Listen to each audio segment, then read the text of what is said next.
I myself come from history, with my own path through history. So I was particularly interested as a student, as an undergraduate, in folklore.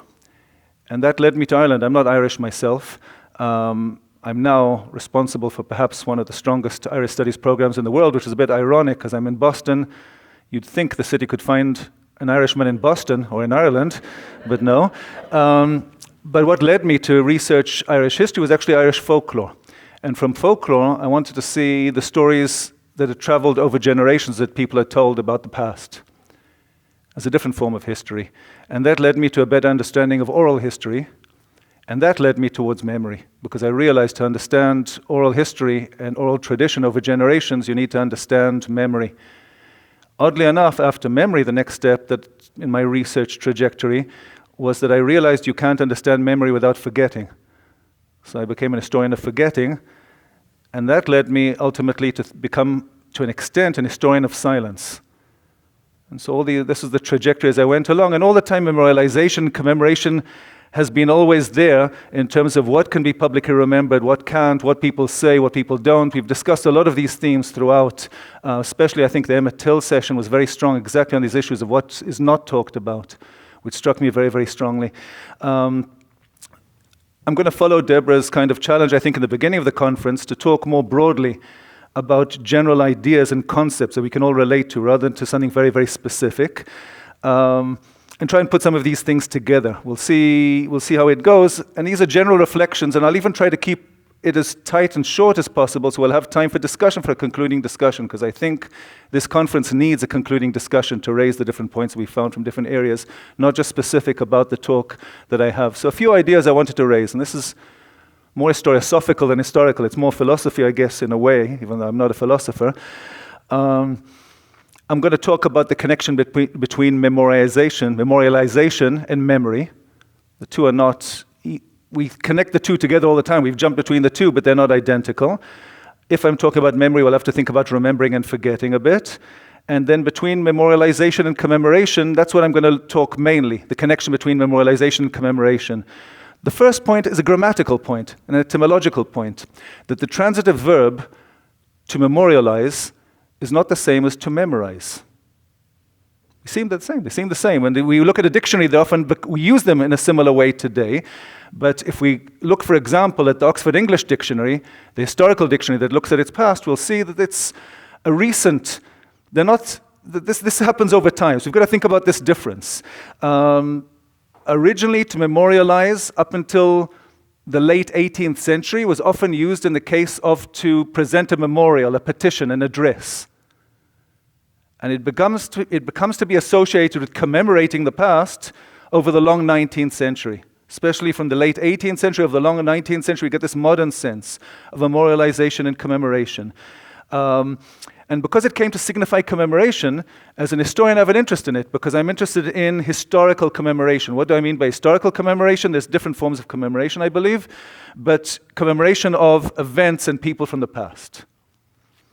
So that's the subject that I want to deal with. This is public commemoration, quite often, mostly, and I'll speak about public in a minute. And it's often manifested, as we've seen, in monuments or memorials. I'm not too sure about the distinction between monuments and memorials. We've heard of a few distinctions before between the Denkmal and Mahnmal. We saw different kind of distinctions. Let's keep them together for the moment. But I will say very early, already as a grad student, I insisted, before we rush towards public commemoration, I've always insisted that there's spheres of commemoration. That commemoration can be marked privately at the level of individuals. It can be marked, people can engage in commemoration in small groups within their family, within their larger clan, within their larger kind of kinship, within the community, within society, the level of the state, and, as we've heard today, also on a global level. And these are not separate spheres. They all interact with each other. It's not just the local and the local and the global, but it's all these different spheres. Commemoration works in different spheres. And as I wrote in one of my earliest pieces as a grad student, there's always been negotiations between these spheres, negotiation of memory between them that have to be taken into account.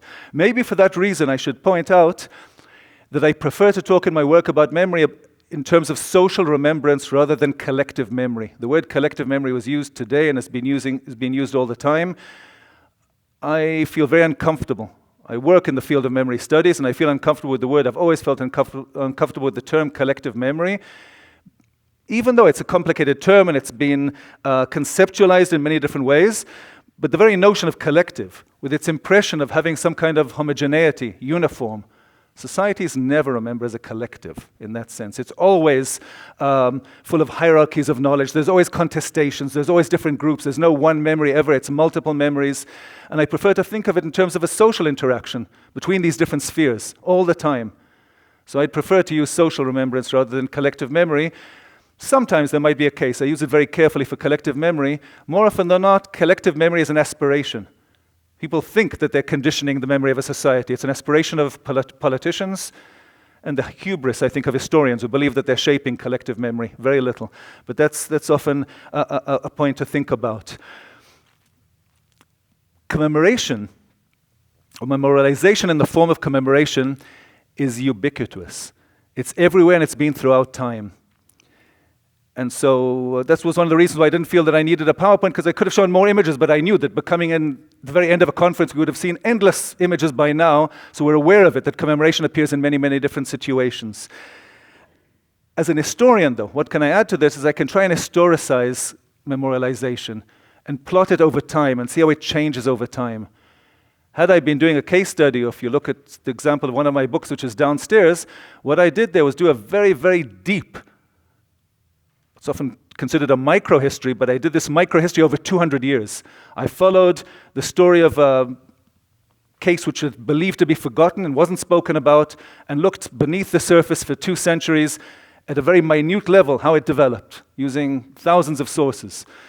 And so this can be done over time, and that's what I believe should be done, but in speaking in broad strokes for a moment, and thinking about also the afterlives of memory, how memory begins and then continues over time again and again. There's different terms that in memory, post-memory, a term I don't quite feel comfortable with. I will say that memorialization in its modern sense,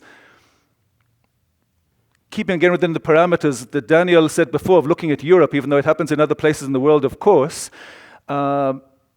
is a result of the 19th century, the long 19th century, and particularly reaches a peak at the very end of the 19th century, the turn of the 19th, 20th centuries. That's when we see a peak of memorialization historically. And this relates to a broader memory crisis. A memory crisis which has been identified by different disciplines and in different features, but the crisis of societies which are losing their traditional practices of memorialization, of memory, and are then looking for more modern practices of setting up monuments. And this happens, there's really a kind of, you can see this even in the rhetoric of the time. There's an historian in France, in Third Republic France, that talks about statumanie, statue mania. Suddenly statues are being erected everywhere. Before there were other practices, vernacular practices to remember the past, but it seems that these traditional practices are passing away.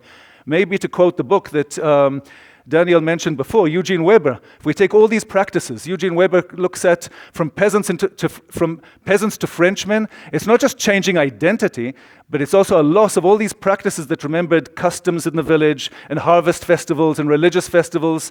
As people moved from the countryside to the city, they lost these practices. They became remote.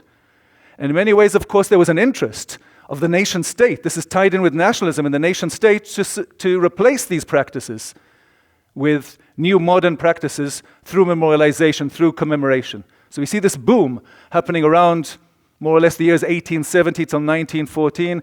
This is where Eric Hobsbawm writes a famous essay on the mass producing of traditions in this period. And we see it, he charts it throughout Europe and the West, but it's further beyond. I'll return to Hobsbawm later, but if we're talking about multidisciplinary, then we can see this memory crisis through a whole range of disciplines.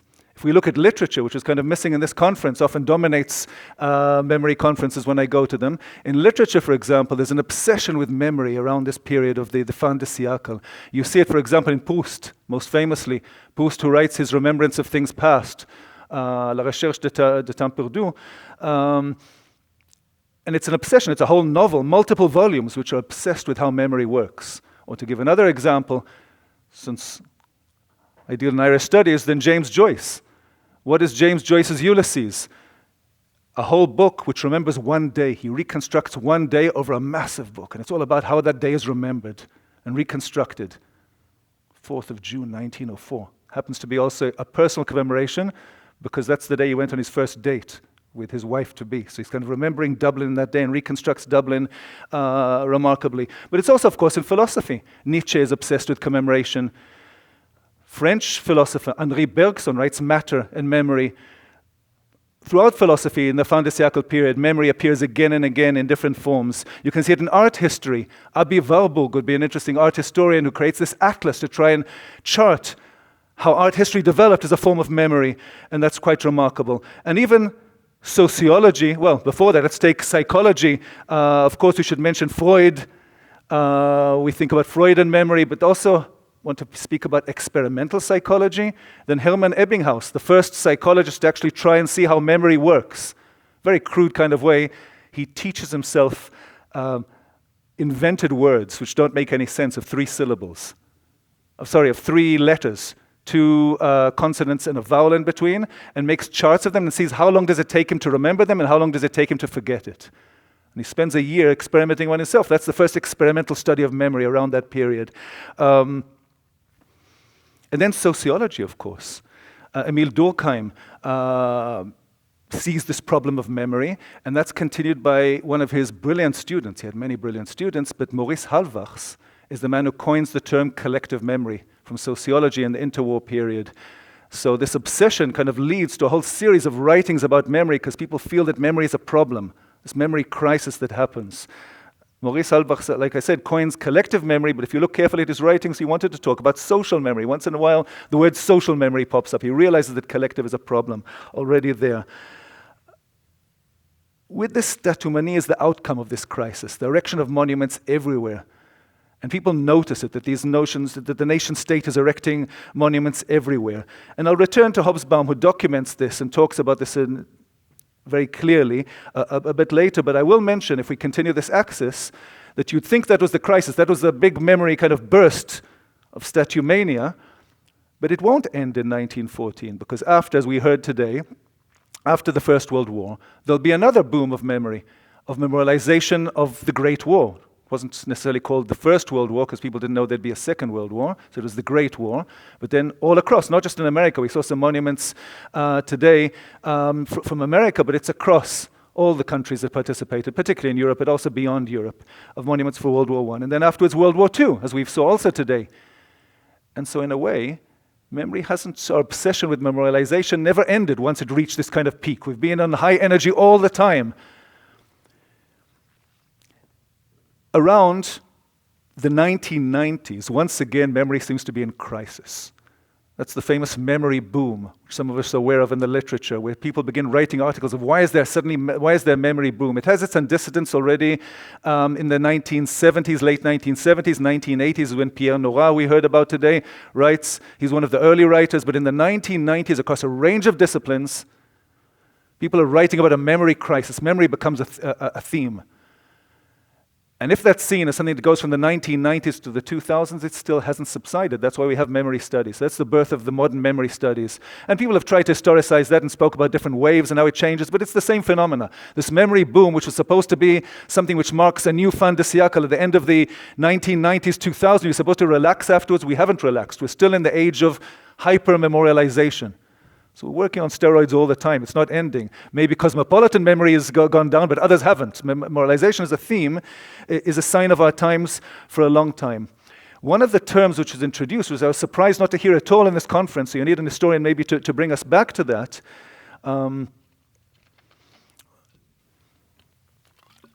this is why I wanted to return to Eric Hobsbawm, is the notion of invention of tradition. Many of us have heard of it in the famous collection of Hobsbawm and Ranger, Invention of Tradition. And that's often connected to memorialization. And that's one way of explaining this boom, seeing it as a political manipulation.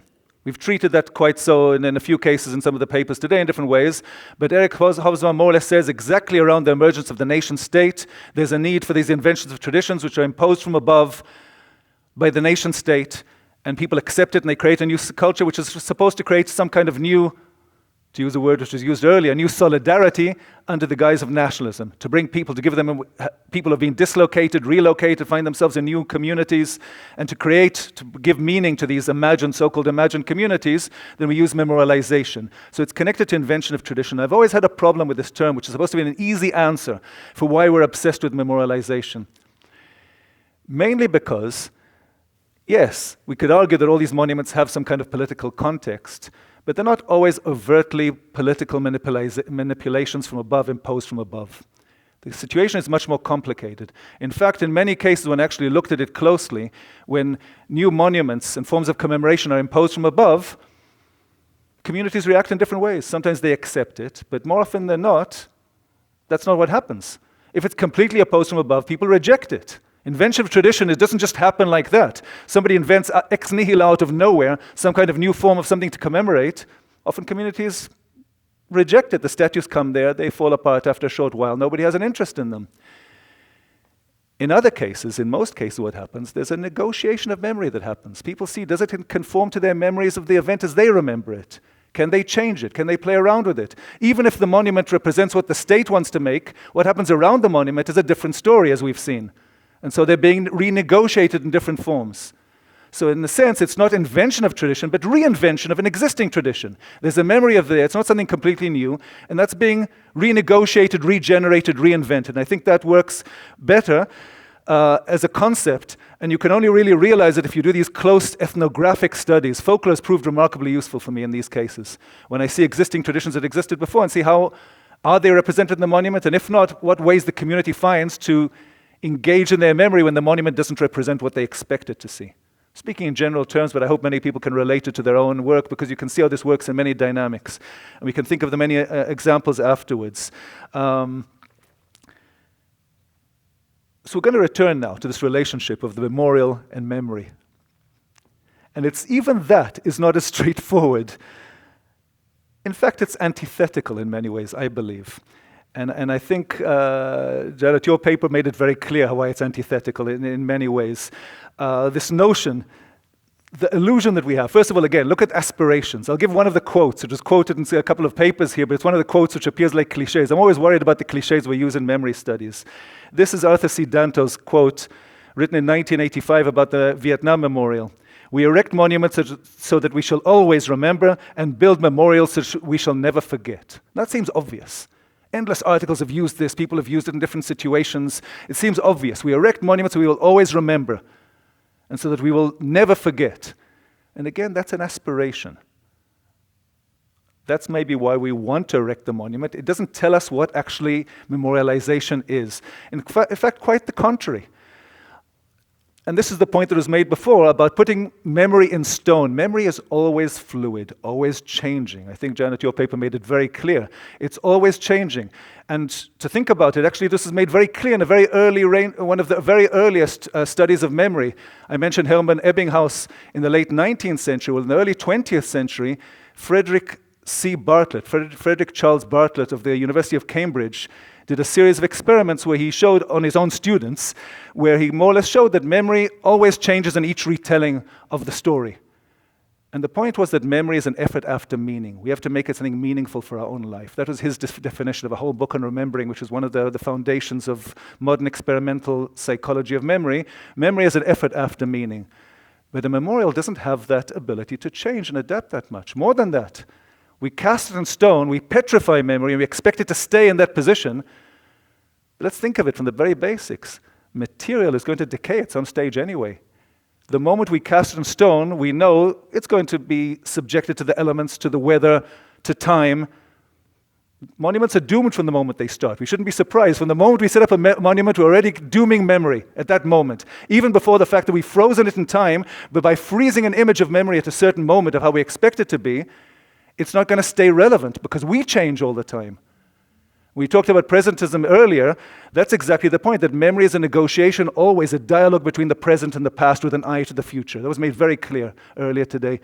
And so monuments can't keep that dialogue going all the time. They could try in a sophisticated way perhaps, but if they're cast in stone, they can't, because we change. We have to recharge, you have to think about it. That's why Derek, you mentioned the afterlives. How important it is to engage in afterlives of monuments is the key point of the study. But more and more we also have to think about the life of a monument, which of course only begins in the kind of work when we think about how they were planned and designed and then how they were erected. There was a great paper today about the statue here at the university, the kind of the life and leading towards it. There's great storytelling of how the statue to Meredith came to this campus. But then afterwards, the story has to continue of what happens after that. James E. Young, one of the great experts on memorialization, wrote in one of his very earliest essays, I remember reading this as an undergraduate, about the biography of a memorial, the biography of a monument. He looked at the Warsaw Ghetto Memorial on the Warsaw Ghetto Memorial in Poland, and how it changed over time. And he talks about the life of a monument. Jay Winter, another important historian for memory and memorials, talks about the fact that there's 3 stages to the life of a monument. You could say its birth is the construction, but then it's afterwards, it's routinization, it's life as it goes on, and then at some stage it's transformation perhaps, or the fact that it disappears, it ends, we take it away, it's no longer useful, it's offensive, it doesn't suit us anymore. We have to think of monuments along that kind of line, and that's important. But to realize that a monument itself already, in the days, when I said that kind of the age of statue mania at the Fantasiakel, there's remarkable people realizing the limits of what's happening around them.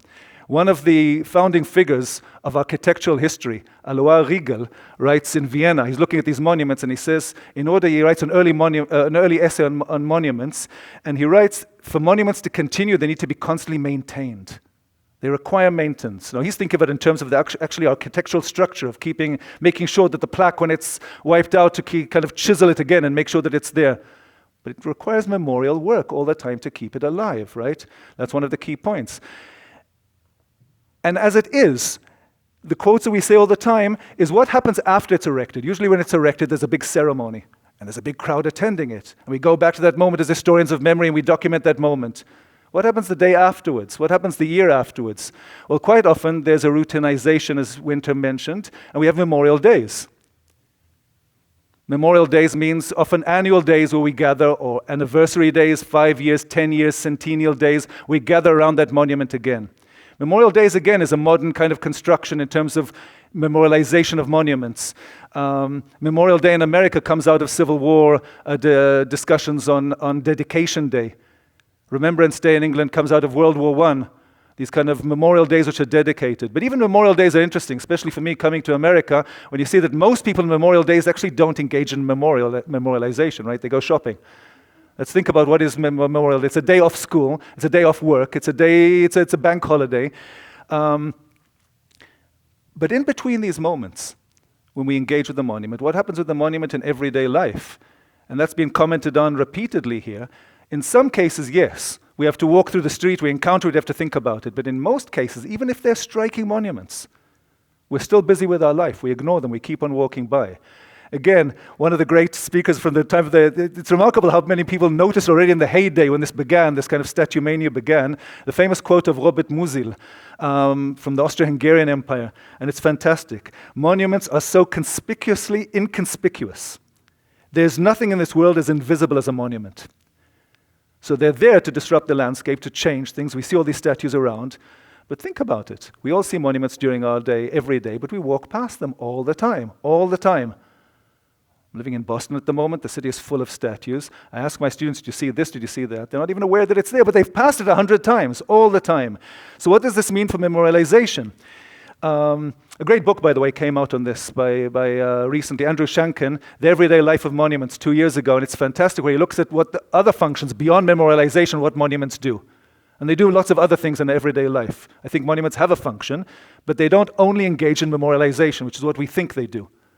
And that's important. We don't really engage in that. In order to engage in memorialization, we need to recharge these monuments. In many ways, monuments are about forgetting, not about remembering. We've set up the monument, we've put the memory supposedly in the monument, and that's it. We can forget about it now. It seems odd. We think we've set it up for memory, but actually we've cast memory aside, because once it's in a monument, we're not obliged to it anymore. In order to keep it, to memorialize, to keep memory alive, we have to keep regenerating it. We have to keep doing acts around the monument to keep it engaged. And this will lead me, kind of this notion of this will lead me to what keeps them alive often is exactly the contestations on memory, which we've talked about. It's the contestations which keep memorials alive more than anything else. And here again, I'm surprised, a quote that I haven't heard, maybe it was one of the papers because it was parallel sessions, I'm surprised that the one quote which is quoted endlessly in memory studies to the extent that it's a cliche, but is always used as if it's self-explanatory, is the quote which comes originally from here, from Oxford. Its great contribution to memory studies, it's William Faulkner, right? The past is never dead, it's not even past. I'm surprised that with people, I expected to come here to have everybody mention every paper all the time to use the Faulkner quote. And it's been used by everybody. Obama used it, everybody uses it. What does it actually mean is a different question, and how does it serve us? But the notion that we're dealing with the past all the time, that the past is there and we're trying to deal with it. It doesn't go away. We can't safely compartmentalize it and move on. And then memorialization, the question is, who is the we? Because memorialization, as we've noticed, is selective, and it's also partisan, and it's also owned by people. And memorialization is more often than not about us versus them. This is our memory. Other people are not included in that memory. We've got to keep that moment. Even if we think there's an inclusive memorialization we can all gather around, almost always, when you see there's always some kind of boundaries of who's included and who's not included. And that brings us to the ownership of memory. Those who believe that they own memory. Memory is a form of cultural capital in our times. If we're in an age of memory which has been ongoing from the late 19th century and even before, then memory is cultural capital. And the question is, who owns memory? And that leads to remarkable issues. If one way of marking, one of my ways of understanding these contestations of memory is to think about it in terms of possessiveness and envy. Those who own memory and those who are outside who would like a piece of the pie, would like also to be engaged and get credit and be able to enjoy from the benefits of memory. To use the crudest form, since we heard earlier about cosmopolitan Holocaust memory, it's the notion of don't touch my Holocaust. It's mine. You want your own monument, do something else. I remember Peter Novik's book about Holocaust and American memory had this remarkable moment. I was reading it, and I got this remarkable moment where he talks about, there's a moment people used to talk in America about the 11 million people who died in World War II. That was the number. We've got to memorialize not just the Holocaust, all the people of World War II. And the number of 11 million never made any sense. Many more people died of World War II, died in World War II. So you say maybe it's not combatants, maybe we just talk about civilians. Even more civilians died in World War II. How do you count it? And Peter Novik's argument was that the number was invented. But why was it invented? Because 6 million was a figure known because it's attached to the Holocaust. Even 6 million, we can argue, was it exactly? Nobody knows. That's a totemic number which is invented in a way as well, an approximation. So you want it to be 6 million, then you want to recognize all the others, but you don't want the others to be more than the Holocaust. So you say 6 plus 5. I mean, as ridiculous as that, but doesn't that express this kind of notion of us and them, and, my memory, don't touch it, this is above ours. We heard before about the contestations, this whole kind of Olympics of victimhood, the contestations of I'm a bigger victim than you. And that's the point. But if we have this, we have to remember that their sensibilities change over time and norms from the moment we set up a monument. The largest paradigm, of course, is the big shift that we heard about from memorials in the 19th century, which by and large, not always, in the 19th century mode were memorials for triumph, for victors. And then, post-World War II, increasingly, memorials are for victims, for trauma. This move from triumph to trauma. And so there's more cultural capital to be a victim in a way than to be a victor. And that kind of changes the dynamics and balance. And that just starts a whole new dynamic. But sensibilities change over time, of course. And power dynamics change over time. Groups that were disenfranchised become enfranchised. Groups that were minorities find a stake in society and demand that memorials will change accordingly. And these contestations of memory, which Kirk Savage calls the monument wars, and we've used different words to reflect on them, that's actually what keeps monuments alive. We think these are problems with monuments. That's what keeps the debate alive. Daniel hinted at that in a different kind of form earlier, but that's what keeps monuments alive and keeps monumentalization alive. And this will, of course, lead me to what happens when people have had enough of a monument. So we talked about monumentalization, and I wanted to move to demonumentalization, or decommemoration, as I've used it before, decommemorating. I prefer the verb, decommemorating. We try to deal with difficult pasts in different ways, and we know that there's moments of change. And when monuments are considered no longer acceptable to different groups, we see moments of defacing, of destruction, of iconoclasm. Bruno Latour used an interesting word, iconoclash, There's a clash of ideas, so iconoclash is a different way of looking at it. And we've seen this all around in different periods. This is not new to our time. There's always been attacks on monuments at different times which have been seen problematic. But of course, we're aware of it very clearly with the Confederate monuments, and this university is part of the story, exactly the removal of the Confederate monument, which was just here on campus, and we've heard about that. But we've heard about other cases. So it's not an Ole Miss case, not just a Mississippi case, not just a South case, but it's all around. And of course, the moment of Black Lives Matter in 2020, when we saw this all around. But there's been other moments in other contexts, and we've heard some of them even in this context. Some of it has been anti-colonial, post-colonial, decolonial. There was a paper by John Sani before about South Africa, Roads Must Fall, is another moment. Myself, in Ireland, I've studied and I've written about, I wrote an article of When Monuments Fall, exactly about this happening in Ireland in a certain context, when all the imperial monuments changed after independence. But there's a point I want to mention about this iconoclasm. And this is where I think many people get it wrong. People think that by dememorializing, we are engaging in an act of forgetting. This memory was too problematic, and now we're going to remove it and we can forget about it. Forgetting, in many ways, is just leaving the monument there, not paying attention to it. That's how we forget. Many of these monuments, at certain moments, they cause ire and anger, and at other moments, they exist for a long time, and they're there not noticed. By removing them, by destroying them, we call attention to them. And that's what's interesting. That's a form of memorialization. Dememorialization is a form of memory engagement. And even if we move it, we put a plaque which contextualizes it, then we deface that plaque, then we break it, then we take it away, we remove it to another place.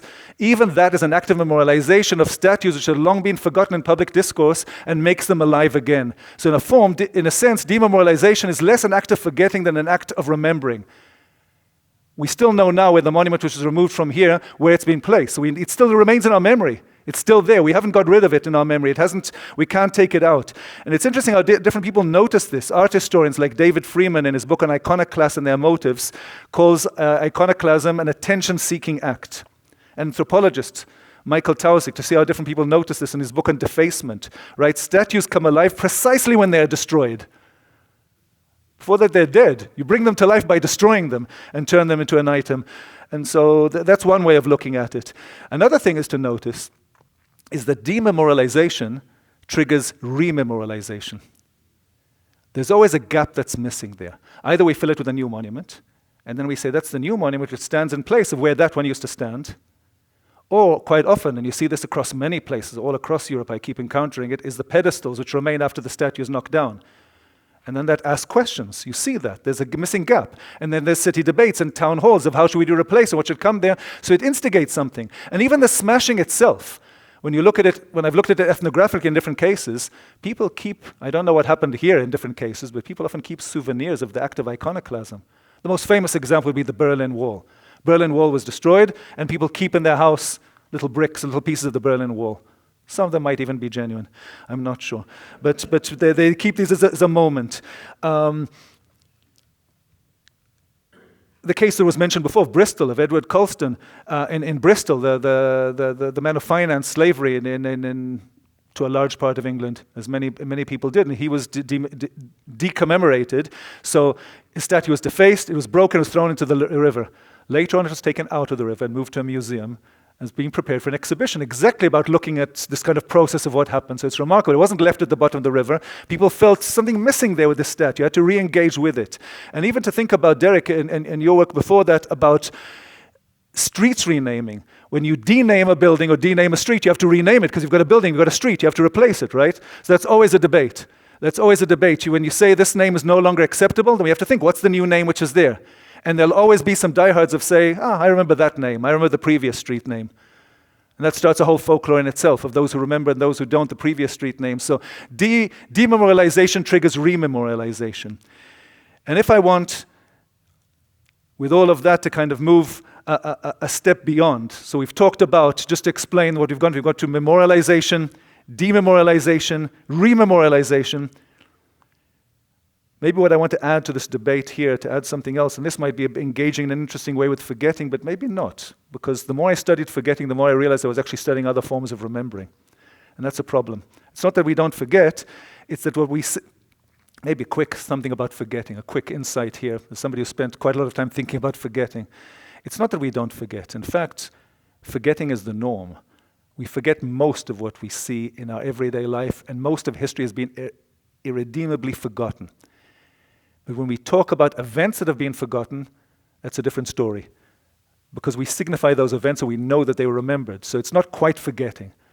So we've got to remember, what we speak about forgetting is quite often a different form of memory, of saying it's not as prominent as it is. When you say that event has been forgotten, when you dig a bit deeper, they haven't been forgotten, because if it had really been forgotten, we wouldn't be able to know that it's been forgotten. So be aware of that. So that's a paradox you've got to be aware of, but it's important when you realize it. So what I'd like to talk about is a bit about non-memorialization. What happens when you can't commemorate an event, when there's a taboo, when it's too problematic, when there's reticence, when silence takes over, when it can't be commemorated publicly?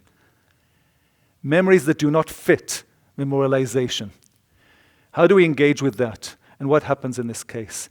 And the first point I want to take aside, because what people often say, they trivialize these examples. They say, well, these are small events. They're small scale. That's why we can't memorialize. If an event is so big and impacts so many people, clearly we can memorialize it. Well, obviously we know that's not true, because there's clear examples, even where we're giving our talk now, where key issues which impacted many, many people weren't allowed to be memorialized. So part of it is politics. But even this kind of impact, this kind of notion of events that the bigger an event doesn't make it an historical event in eyes of people. That's a decision which is made. That's a cultural decision which is made. And we've got to think about that. And the example that I'm going to give here is a problematic one, but it's going to look at it not necessarily as a political, it's part of it is politics, but in terms of kind of the obvious politics of when you're forbidden to commemorate something. But what happens when there's certain memories that don't conform to our standards of what we expect in memorialization? We form certain traditions of memorialization, of commemoration. We talked about some of them today, the glorious motion, other kind of moments. We have patterns for memorialization. What about major historical events that don't conform to those patterns when we want to memorialize them? And a clear example, which you should be very much aware of, because it's very much today, we're now marking March 2025. It's 5 years since the first lockdown of 2020, of COVID. Where's the memorialization of COVID? Don't tell me it didn't impact people's lives. All right? Don't tell me it didn't impact lives of everybody in this room. Where's the memorialization of COVID? You'll see articles asking exactly that question all the time. There's been different attempts to do it. There's been different attempts to memorialize COVID. None of them have picked up. There's no national memorial for COVID. There's no big memorials where we go to mark COVID every year, to mark what happened. We've all lived through it. So let's take, again, as an historian, I can look at perspective, the historical perspective, my way of dealing with that. And oddly enough, I started it before COVID, but then during COVID, it kind of became much more prescient. Think of the Spanish flu of 1918, 1919. Another major event which killed more than World War I, around the same time as World War I. World War I, there's this mass commemoration of it. Where are the monuments to the Spanish flu? There aren't monuments to Spanish flu. I've documented a few and found a few. They're the exceptions that prove the rule. The fact that I found a few doesn't mean that there's monuments for it. It proves that there aren't monuments by and large. There aren't museums for it. There aren't memorial centers for it. There aren't stamps for it. There isn't anything. It's not commemorated. In fact, it had moments of rediscovery at different times. Its biggest moment of rediscovery was exactly during lockdown in 2020. March 2020, when everybody began looking for a precedent, and people began speaking about Spanish flu before that. As an historian who was engaged in the memory before that, as a case study of forgetting, that was particularly interesting for me, to see how moments recur. But what happens there? So we don't memorialize COVID? Or we don't memorialize the Spanish flu? Of course we do. And that brings us back to these spheres of memory. Because on a private level, of course, people were impacted. If somebody lost a relative, a child, a parent, a grandparent, a sibling, people who spent time in lockdown and witnessed COVID, it's part of our life. We remember it. We find ways to memorialize it. But we don't seem to be able to memorialize it publicly. And it's this tension between the public and the private which I think is interesting and worth thinking of. And to bring this to all the cases we talk about in terms of forgetting. And that's the term which I've used in different cases. If there's a social remembrance, a social remembering, there's also a social forgetting. And social forgetting is not what we think, pressing delete on our button on the computer and it's delete and it disappears. It's actually a different form of remembering which thrives on the tension between private recollections, intimate ones that sometimes families can remember, that communities can remember, and public ignoring or reticence or silence are not engaging in commemoration. And that's what I'd call non-memorialization. It's not that there's no memorialization at all, but there's this tension. And this tension starts its own dynamics. And at certain moments, there's spaces where you can break the silence and you can talk about it. And you might even set up a monument. And in certain cases, that causes a reaction. The monument might be torn down afterwards. It might reappear again. There's traditions of social forgetting. It has a history of itself just like memory has a history of itself. And so we've got to think in those terms as well. So that's non-memorialization that I wanted to bring into the picture. And there's different explanations we can find of it. I mean, we can see the obvious politics, but sometimes it can also happen with events like pandemics, which are not less amenable to politicization. And that's also interesting. We have a triumphal mode of how to mark wars. The pandemic is a different story. We go through the tribulations of the pandemic. They start with a big shock. We're all afraid. We all go into lockdown. We've all experienced this in our own life. I've seen it in many other pandemics that I've studied. But they always end. They start with a bang and they end with a whimper. When did COVID end? It kind of ended the day we decided it ended. We stopped putting on masks. COVID is still around. But, it stopped. We decided it's no longer a pandemic. There's a moment we decide, but we can't mark its beginning and end. It's not the Great War from this day till there's armistice signed, and we have those dates. It doesn't fit a triumphal mode in the same way, even though it had its own heroes, but it doesn't seem to fit the kind of triumphal mode that we had. And most importantly, it often defies politicization. It's not that we can't politicize it, it defies it. In this case, I think the current administration has an interest for us also to not engage in it too much, because its record wasn't very good in its previous round, was it? So that's part of it as well. But we've got to think of these kind of moments, that not everything fits into our patterns of memorialization. We looked at it here as being ubiquitous and everything, but we don't memorialize everything. It's selective, but there's other ways we engage, sometimes in private memorialization, and they might be very meaningful events, but they don't get public airing. And so that was I'd like to hope, is my contribution to this conference, in a way to the discussion we're having, which I'd love to talk about, is that we have these processes, we have these dynamics, and these dynamics involve memorialization, dememorialization, rememorialization, and non-memorialization, and also to think all the time of these dynamics between the individual, the communal, and the larger society, and to see how all of these dynamics work in play, and that's part of what I would see as the history of memorialization. Thank you very much.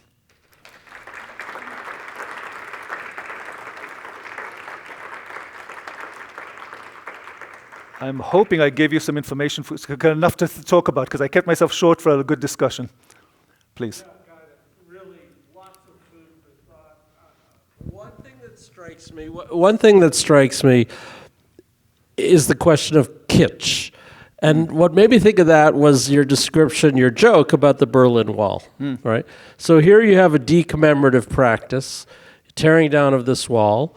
Now, there is, as you know, in Berlin, real pieces of the wall that are there and that are memorialized in different ways in different places, right? Because there are 3 or 4 different sites, and then also, interestingly enough, where the wall used to be, right? There's that line of cobblestones.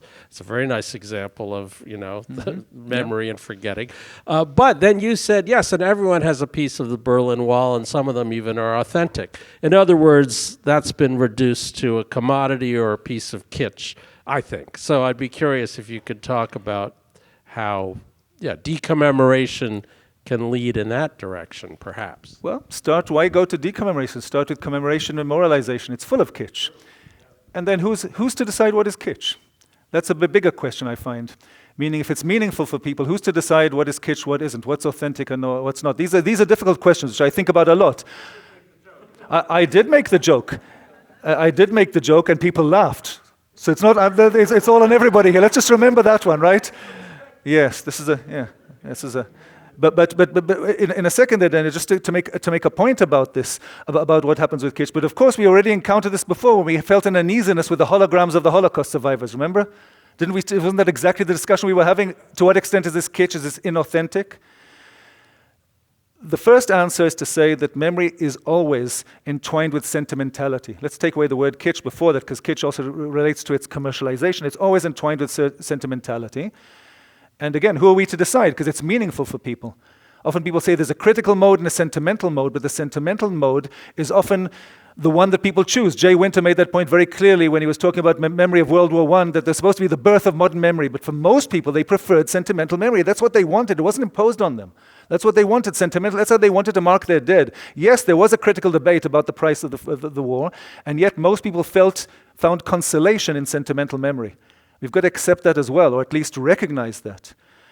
And yes, there's always commercialization, but that's part and package of it. Wherever there's a memorial site, there's somebody who's going to be selling memorabilia, and there's always going to be a hotel nearby, and there'll be a group of academics who feed it as well by buying the memorabilia and then holding conferences on it, right? So we're part of the game. We're on the take.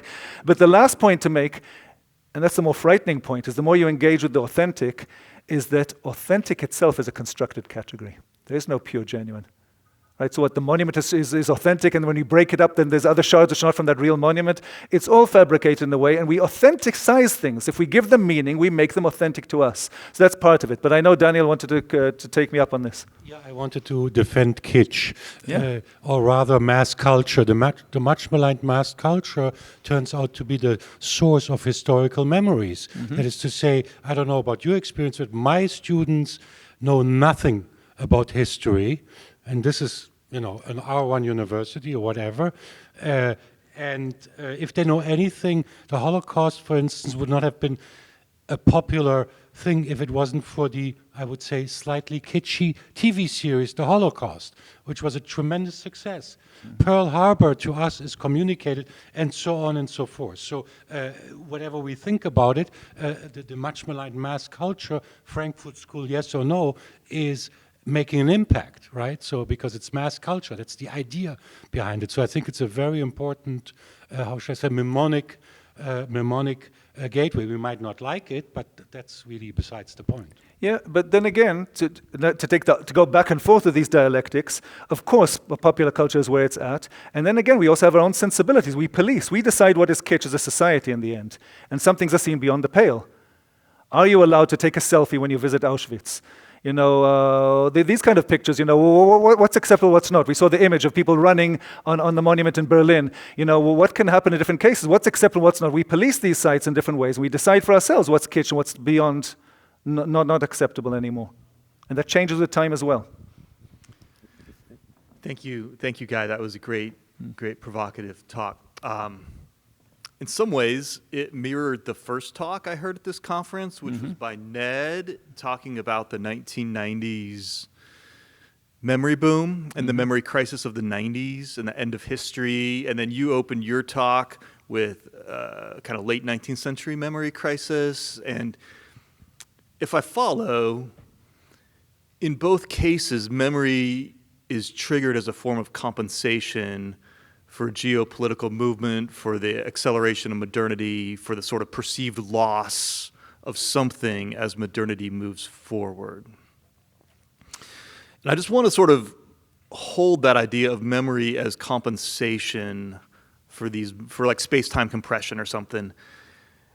And I just want to say that that's not how I experience memory. Mm-hmm. Like, I experience memory work as I do it because it feels urgent. I do it because it feels political. I do it because some people are trying to do things I don't like by telling stories that I don't agree with or burying stories that I do agree with. And so even as I'm engaged in the act of commemoration, it doesn't feel like it's a response to something being torn away. It feels like much more urgent. Mm-hmm. And I'm just curious if you could put those two rationales for memory together and respond. Well, first of all, I'm very weary of people who ask why we engage in memory, because the why questions prove to be very difficult to actually solve, because in the end it's conjectures that we bring in. A lot was written about the 1990s, the literature. I'm sure, Ned, I was at a parallel session, so I missed Ned, but I'm sure you see it was auto-reflective in the 1990s. There was lots of explanations, the memory boom and why we mark it. And this continued into the 2000s. David Blight was still writing about, I think, a piece in 2009 or something, the memory boom and why we mark it, why we have it.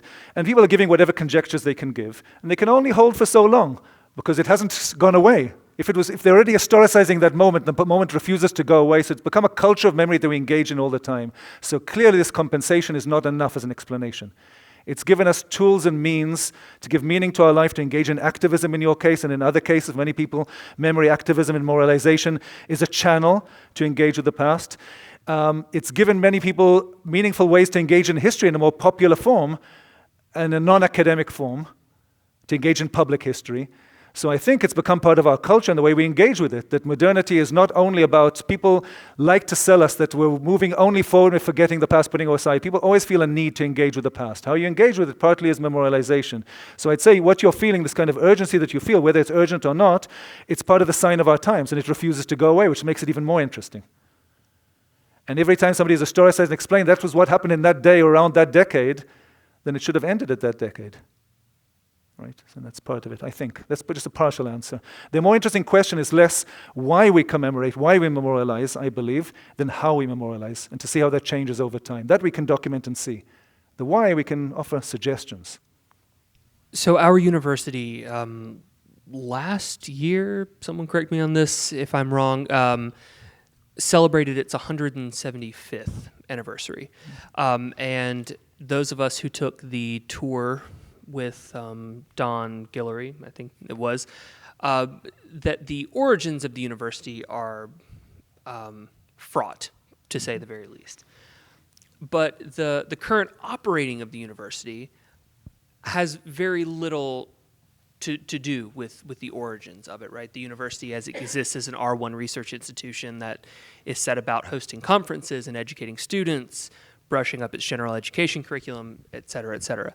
And so I'm wondering what your thought is, particularly as a historian, and thinking about forgetting. How much of that past do we have to bring forward, right? So there are efforts right now on campus to make sure students take the historical tour so that they can be aware of the fraught history. And I think that part of the understanding is that you know the history, it's a don't repeat the mistakes of the past, tell a better story than the one that existed in the past. And so I'm wondering on your account, thinking about how this happens, how important is that? Is that a misguided effort based on some of the things that you've said, or is it something that's very important? Do we, as an institution like a university, is it incumbent upon us to make sure that our students remember these sorts of things, right? Especially in places where we've removed the Confederate statue. It's in a different place. You could still go see it.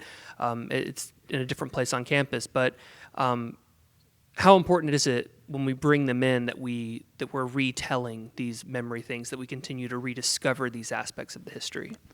Well, again, it's not for me to decide. It's clearly important for many people, right? And it's clearly the urgency is there. When we talk about this urgency, there's clearly a need to do it because people feel the need for it. But this is part of a larger question. So, again, an essay which was written again in the heyday of the fin de siècle, a remarkably prescient lecture which was delivered, often quoted in political science, was Ernest Renan, professor of theology from Brittany, but he gave this lecture in the Sorbonne. He's a professor in Paris, and he gives a lecture on what is a nation.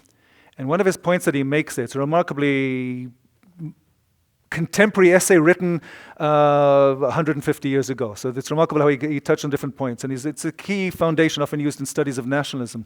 But Ernest Renan makes a point that every nation is predicated. I'm talking about a nation here, then we can think about it, bring it down to university. It's every state, but look at the different scales.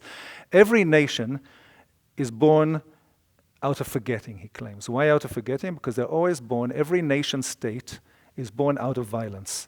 There's terrible violence in its past, and it's going to try and make us forget that so we can find solidarity and continue onwards, right? That's one of his points. And you think about it, once you begin to think about it, you see it everywhere, right? It's not the obvious ones. It's not just Israel, Palestine, or India, Pakistan. You begin looking around. America wasn't born out of violence. Every country was born out of terrible violence, and there's always attempts to kind of say, we've moved on from that.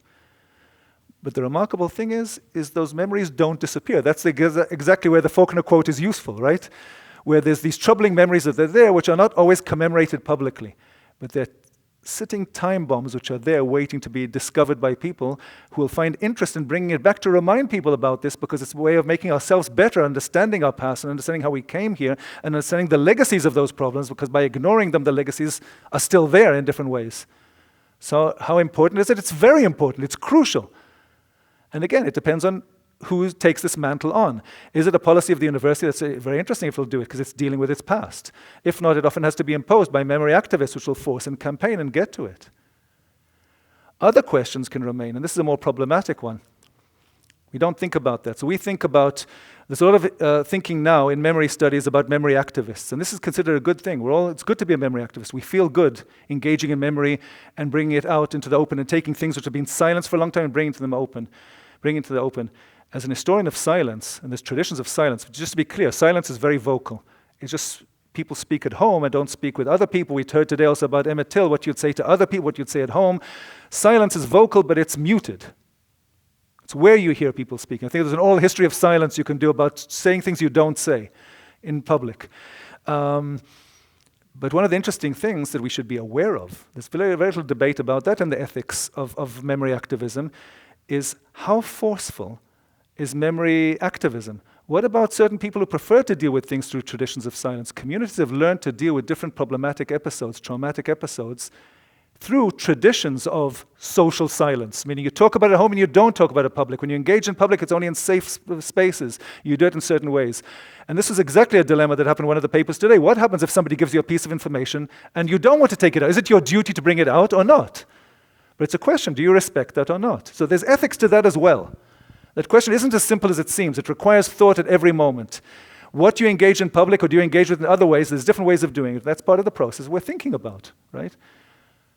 And again, I'm not prescriptive in my work. I never tell people what they should do, but I want to show these different options and how it has been done, and to see how it engages and to see the problems that arise we often forget as we go along.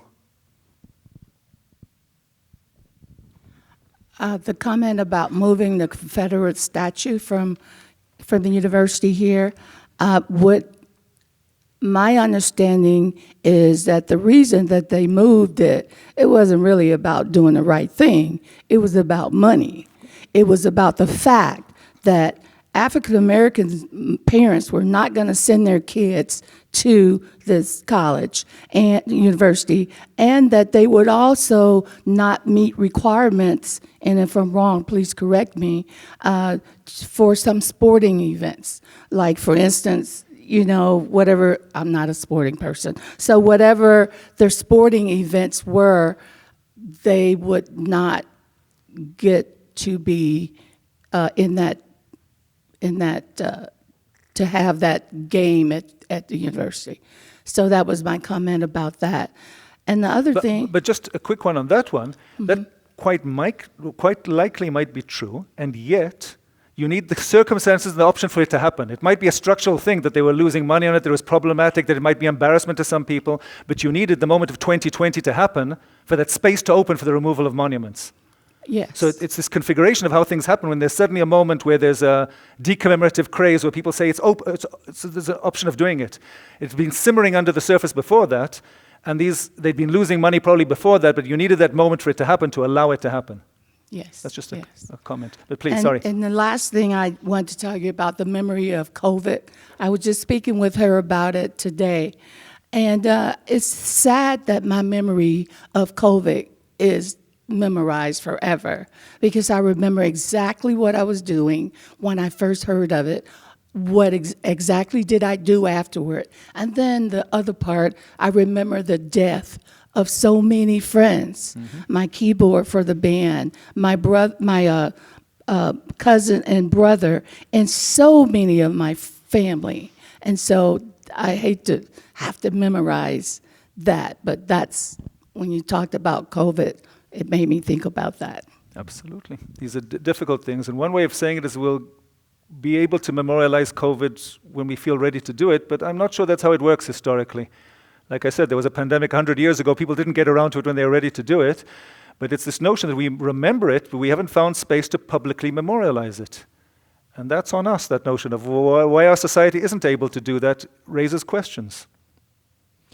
So one of the things that seems like a through line between Janet's talk and your talk is this idea of carved in stone, set in a specific place. And I know Janet was having a call for more interactive kind of memorials, but even the more interactive memorials are still set in stone and there. And the only thing I can think of that's not really that way is the sort of AI Holocaust survivor kind of thing, but there were so many problems with that, and we seem to all be like, ooh, no, bad. And so I'm wondering, like, you want to have monuments because you want people to change, presumably. I think that's the goal of a lot of monuments and a lot of memorializations is we want people to be better. And that involves change. And how do you incite change with something that's static? I don't have an answer. I thought I'd ask you. Yeah, well, the key point to remember, again, when we historicize it, monuments are cast in stone, but let's historicize it, not since there's a moment where we've decided that's how we memorialize things. Monuments have also been in the ancient world at other times. There was a certain moment we decided certain traditional practices are no longer there, we need to memorialize through stone. Now in the 21st century, there's new means and new media. So there's no definition that's going to always be, there's always going to be monuments cast in stone. Maybe the time of stone, when we look backwards as a historian, I don't know where it's going to happen, but somebody will be the historian in 100 years from now will say, well, the age of monuments, 19th century to 2025. In 2026, somebody will start using multimedia and other forms. And people are already doing it, by the way. Again, when we think about memorialization, its broader sense, I limited the talk here to monuments in stone. There's a lot of memorialization going on YouTube, right? And that's where you'll find COVID often in other places. COVID was extensively documented in its time through social media, right? Interestingly, that hasn't turned into a monument, which makes me wonder what happens. Hasn't turned into kind of memorialization ongoing. It happened in its time. It was auto-memorialization at the time, and we don't return back to it. It's all there. The sources are there. We haven't decided how to re-trigger them and turn them into some kind of exhibition which will last and be meaningful for us, but we have the resources. And the resources are not about pieces of stone at all. We have all the resources to create other kinds of monuments. You know, one of the things that I was really intrigued about was when you started using the phrases public and private. And I am, you know, and listening to you talk about the history, I did not think that I would leave this conference feeling the way I do, particularly the way I came in. But one of the things that I've been questioning with all of the talks and about monuments and how we memorialize and the reasons we do, and then listening to you today, I think that in some ways we are kidding ourselves with these monuments and memorials about what they really can do. And I'm putting that in even public memorials. I'm believing that maybe because of the politics or whatever it is, that they help people achieve something in a private way. But they do not, they don't change. When I think about just injustice, it's a big word, I mean, it's broad. I don't think that they change injustice in any way. And I did not think that when I walked in here on Friday morning. But I do believe that now. Well, okay, there's two sides to it. I don't. My first discussion here was about optimism and pessimism, as you know. We're going to continue that in a minute, but so yeah, I'm a perennial pessimist, and I don't want to lead you down the path of pessimism. So on the one hand, let's continue with the useless monument, and then go back and say why it's not useless. Let's start with the useless. On the one hand, memory studies has been kidding itself. You're right. And it's not at this conference. It's endless conferences that I've attended since I was a student where people stand around and really feel that they've changed the world and made it better and how they've done, and people believed in it and honestly invested. And meanwhile, I'm looking at the news all the time, right? And looking at the news and comparing it to the memorial cultures of those places. In the Soviet Union, for example, there was monumentalization of the Great Patriotic War. That was their version of World War II. And that was supposed to be the terrible sacrifice, and we'll never go through that again. And it was because of the Nazis imposed it on us. And that memory has been mobilized by both sides in the current war in Ukraine. The Soviet Union, Putin says we're fighting against Nazis, which is a bizarre twist and manipulation. And the Ukrainians say we're actually doing the same thing. The battlefield's on the same side. There's an invading force. It's not Germany, it's Russia. But both sides grew up on the same culture of every day the same memorials, remembering this war and its terrible sacrifice, and seeing the veterans saying we'll never do it again. I could do the same thing with Holocaust, of course, right? The notion of never again is inscribed into Holocaust memory. And let's look at the world today. Is it the end of genocide, right? So that's the despairing part. The other thing is, though, of course, that we are changing the face of the public sphere and what we see every day, what our children see as we walk through. And we can choose to ignore that or not, but there are moments that we notice it. And that has changed. We've removed things which are offensive. We've contextualized other things when we can and explained the complication of. We know that memorialization is always about simplification. It's always about selection. We know that. We've tried to make it more complicated. We've changed the way, and this is dynamic and happening around. So on the other hand, there are messages around. To expect it'll change the world immediately, no. But it's a better place to engage in these debates, isn't it? I mean, making the decision more and more informed and understanding it in more complex ways, and even pointing out. The remarkable thing today about the statue of Meredith was that we heard today the story behind it, which is remarkable. We heard about the story also of the student who proposed that monument, and his story, and that gives you a whole new context. So yes, at a conference, exactly, we're raising and giving more context to the text, which is supposed to be the monument, which comes and goes, but there's a context which is just as important, and a subtext as well.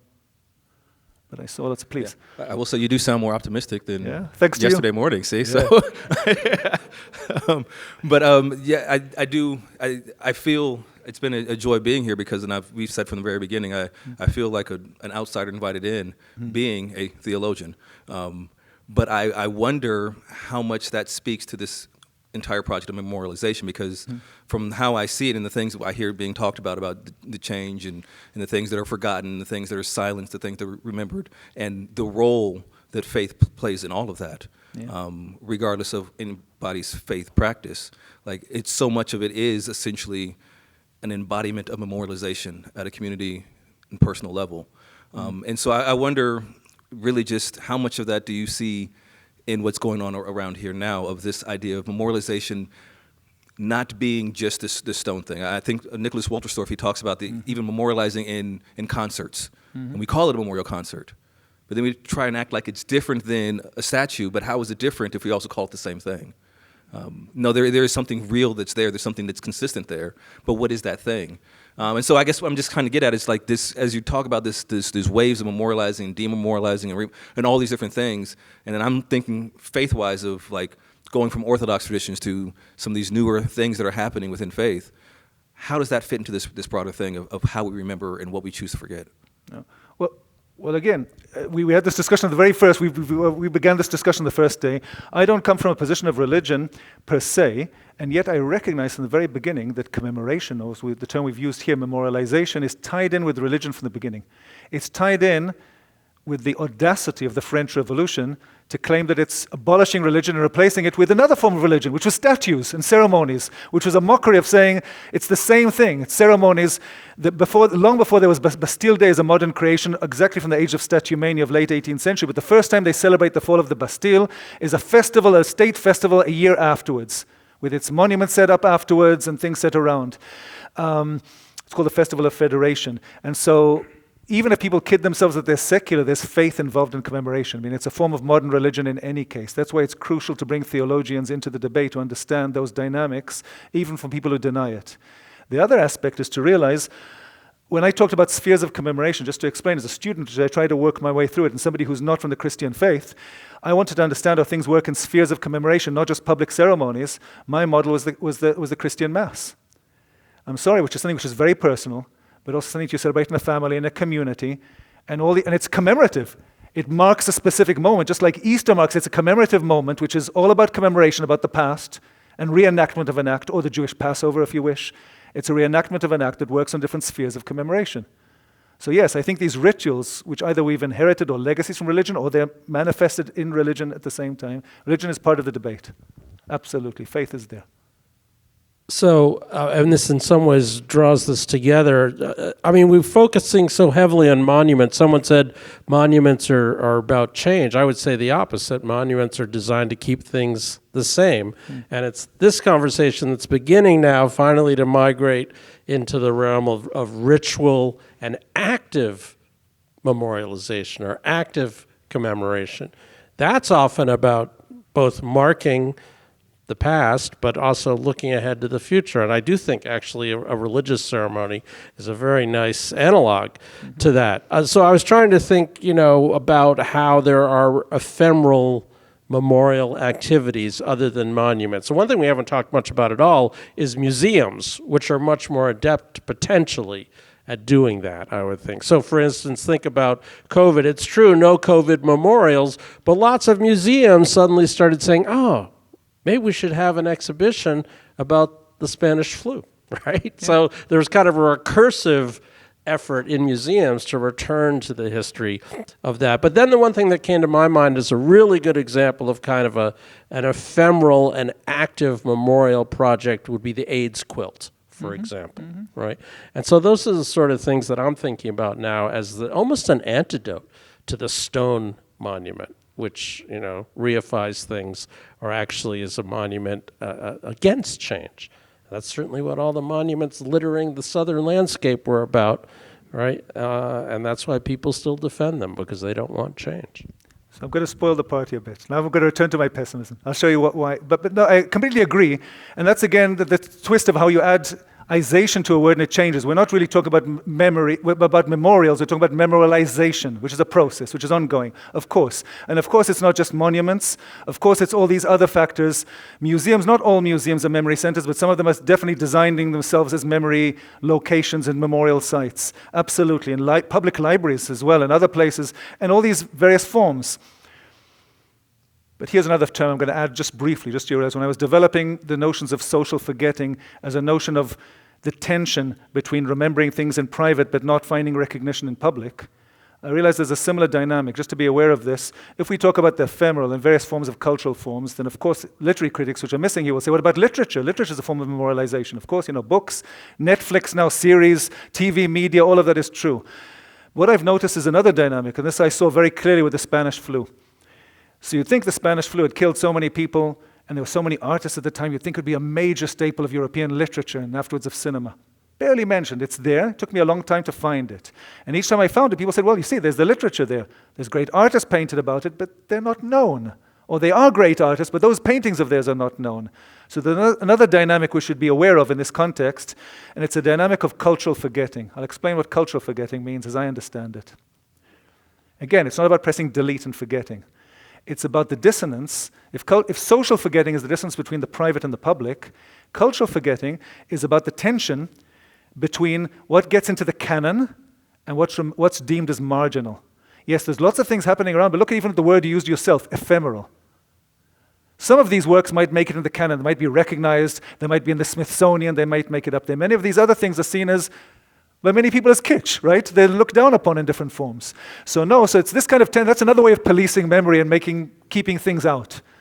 Cultural forgettings decides what makes it into the canon, what we put on the reading list, what we don't put on the reading list. A lot of things are missing there. Please join me in thanking Guy for this great talk.